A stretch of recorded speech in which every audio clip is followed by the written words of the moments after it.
The Nelson case was a case that was brought forward by a group of beneficiaries concerned that the state, as well as the commission, was not meeting its trust obligations to the beneficiaries. At its core, what it says is that the Constitution of the state of Hawaii requires that the state legislature sufficiently sum the Department of Hawaiian Homelands for the four purposes as articulated under the Constitution.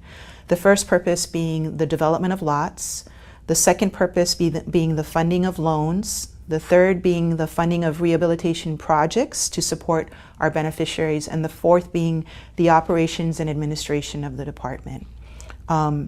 It's named for Richard Nelson, who is a beneficiary from West Hawaii and is one of the plaintiffs in this case. Scipio Wane, Kaliko-chan, and others were also part, and very, very courageous beneficiaries to bring this issue forward.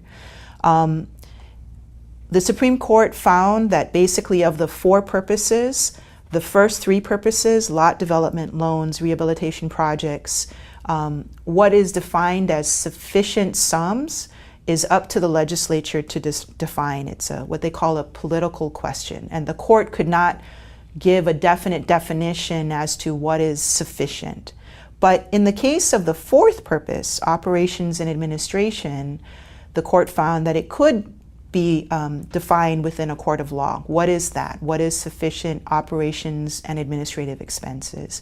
The Supreme Court of the state of Hawaii sent it back down to the lower court for trial, and that hearing happened earlier this summer. Why this case is so important is because right now we do not get enough resources from the state of Hawaii in terms of general funding, which is the funding that taxpayers pay into the state of Hawaii, to pay for all of the expenses of our agency. And so, we are, in order to keep our operations afloat and to service our beneficiaries, we have to utilize the revenues that we earn from our available lands in part to pay for our operations. Personally, I don't think that's fair. As an employee of the state of Hawaii, I believe that my salary, as well as the salary of everyone that works at the department, really should be an expense that all of us as taxpayers pay, and that it should be paid out of the general fund.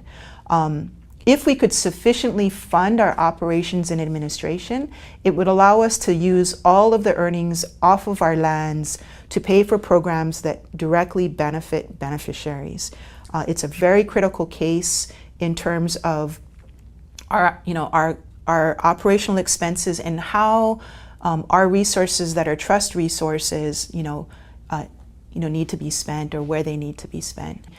As a beneficiary, or as an interested individual, or as someone who cares about Hawaiian homelands or about the fate of our people, the Native Hawaiian people, being engaged at the legislature to say this program is an obligation of us as the state of Hawaii to fund sufficiently is really critical, because if those voices are not heard by the elected officials, the funding will not happen. And so it is a really important case to our future.